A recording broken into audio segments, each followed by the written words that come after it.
నమస్కారం. Welcome to Nannamata channel.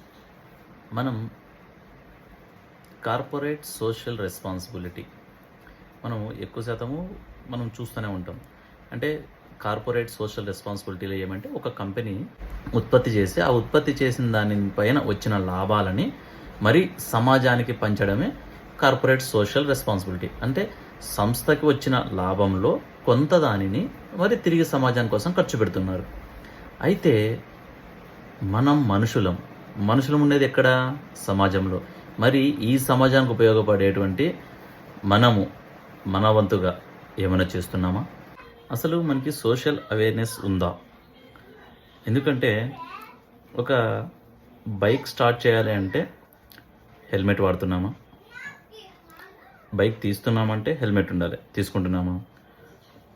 విపరీతమైన స్పీడ్తో వెళ్తున్నాం, దాంతోపాటు యాక్సిడెంట్స్ విపరీతంగా అవుతున్నాయి. కాబట్టి దానికి ఏమన్నా మనం ప్రికాషన్స్ తీసుకోగలుగుతున్నామా? ప్రతి ఒక్కరు కూడా రైట్ సైడ్ ఉంచుతూ ఉంటారు. అంటే వెనకాల నుంచి వచ్చే వాళ్ళకి పడదా అది? ఇది ఒక సోషల్ అవేర్నెస్సే కదా. ఇప్పుడు మనం సమాజానికి ఉపయోగపడే మాటలు, విలువలు కావచ్చు, మంచి మాటలు కావచ్చు, మంచి నడవడిక కావచ్చు, ఎక్కడ నేర్పుతున్నాం? మనకి ఇప్పుడున్న ఉరుకు పరుగుల జీవితంలో తల్లిదండ్రులు పిల్లలకు చెప్పే అవకాశం ఉందా? Question mark. స్కూల్లో పిల్లలకి ఈ విషయాలు చెప్పే అవకాశం ఉందా? ఎందుకంటే వాళ్ళకున్న బిజీ షెడ్యూల్లో వాళ్ళకి ఉన్న సిలబస్ని కంప్లీట్ చేయాలని మాత్రమే వాళ్ళకి ఉంటుంది.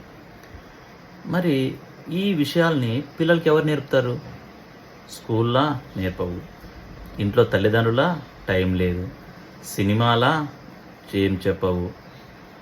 మరి ఎక్కడ నేర్చుకుంటున్నారు? వీరంతా కూడాను సోషల్ మీడియాలో చూస్తున్నారు. ఈ సోషల్ మీడియాలో ఏం జరుగుతుంది? మన బ్రెయిన్ని కంప్లీట్గా మన బ్రెయిన్ని విషంతో నింపేస్తున్నాయి ఈ సోషల్ మీడియాలో. ఏదైనా కానీ మనం ఒక విషయాన్ని కానీ సెర్చ్ చేస్తే నెట్లో దానికి సంబంధించినవే మొత్తం అన్నీ కూడాను వచ్చి మన మైండ్ని అది రీడ్ చేస్తున్నాయి.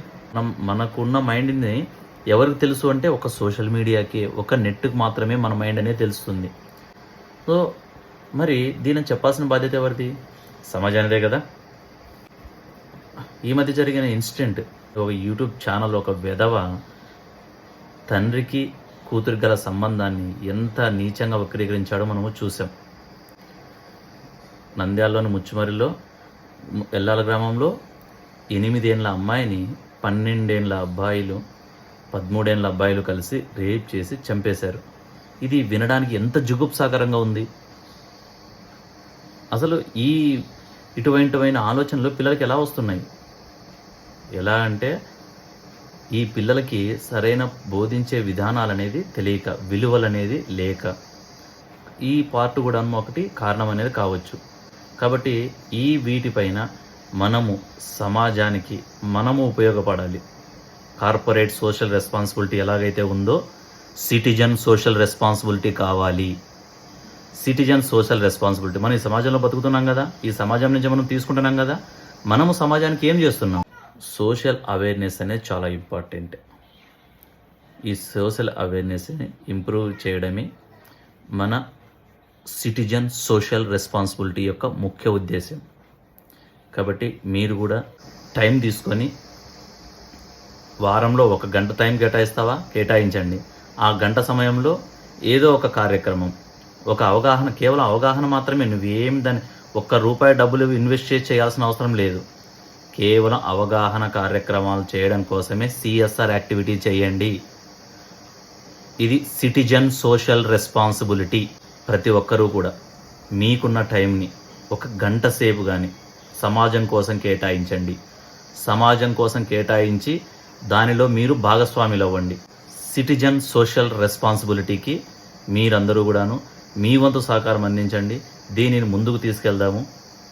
దీనికి సపోర్టుగా మీరు ఇది కరెక్ట్ చేద్దామని చెప్పేసి అనే మటుకైతే ప్లీజ్ కామెంట్ చేయండి.